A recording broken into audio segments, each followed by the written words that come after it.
एक भाई ने फर्जी वसीयत बनाकर अपनी सगी बहन को पिता की संपत्ति से वंचित कर दिया।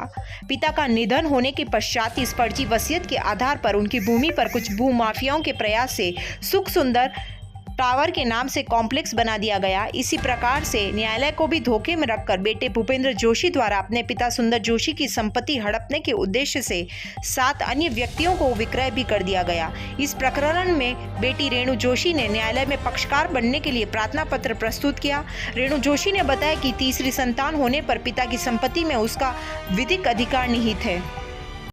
सुंदरलाल जी जोशी मेरे नाना जी के मरने के बाद में मेरे मामा भूपेंद्र जोशी ने फर्जी तरीके से वसीयत बनाई, जिसमें उन्होंने गवर्नमेंट को भी जो सजरा दिया उसमें मेरी मम्मी का नाम हटा दिया उन्होंने।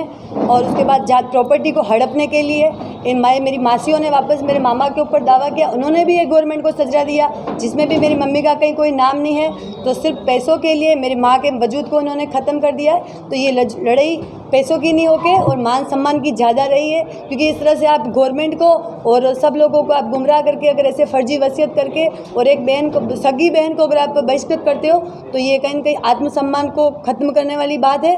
इसलिए हमें सोशल मीडिया पे और प्रिंट मीडिया पे आके कहना पड़ रहा है, क्योंकि मेरी मासियों ने भी यहाँ पे आके और प्रेस कॉन्फ्रेंस की थी तो उन्होंने भी प्रिंट मीडिया को और गवर्नमेंट को सबको झूठ बोला उन्होंने कि उनकी एक सगी बहन नहीं है। इसलिए हम सबको आज प्रेस के माध्यम से ये बात कहनी पड़ रही है कि मेरी माँ के वजूद को खत्म करने का किसी को अधिकार नहीं है। किस तरह की प्रॉपर्टी है, कहाँ पर है और कहाँ हिस्सा कितना आपका कितना हिस्सा होता है? मेरे मामा की प्रॉपर्टी, नाना जी की जो प्रॉपर्टी है वो यहाँ पे साइफन चौराहे पे है।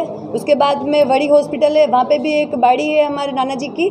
तो ये प्रॉपर्टी है मेरे नाना जी की। आपका किसका हिस्से में दावा? जो मेरी मम्मी का जो हिस्सा बनेगा उसी पे छठा भाग है। तरह की प्रॉपर्टी का विवाद है और क्या फर्जीवाड़ा सामने वाली पार्टी द्वारा? सर, एक 2021 में कोर्ट में एक दावा लगा, दावा बाबत घोषणा है शासन अधिकार का, जो मधु व्यास ने लगाया है, जो इनकी रेणु जोशी की बहन है, और जो सजरा बनाया है उनको पार्टी भी नहीं बनाया है। और अब हमें जब पता चला है तो हम इसमें पार्टी बनने के लिए हमने एप्लीकेशन लगाई है कोर्ट में। किस तरह की प्रॉपर्टी है? सिविल प्रॉपर्टी है सर, देवाली में है, साइफन पे है, वड़ी में है, और अच्छी खासी प्रॉपर्टी है, पिता की प्रॉपर्टी है, सबका हक बनता है। जिस तरह से उन्होंने फर्जीवाड़ा किया और उनके साथ धोखाधड़ी की है, किस तरह की उसमें धाराएं लगती है और क्या मामला दर्ज? सर, ये दावा यही लगता है निषेधाज्ञा का 400 BC का, यही दावे लगते हैं इसमें। और सिविल केस फाइल होगा, फौजदारी भी बनता है, पर अभी हम सिविल केस के लिए ही हमने एप्लीकेशन लगाई है।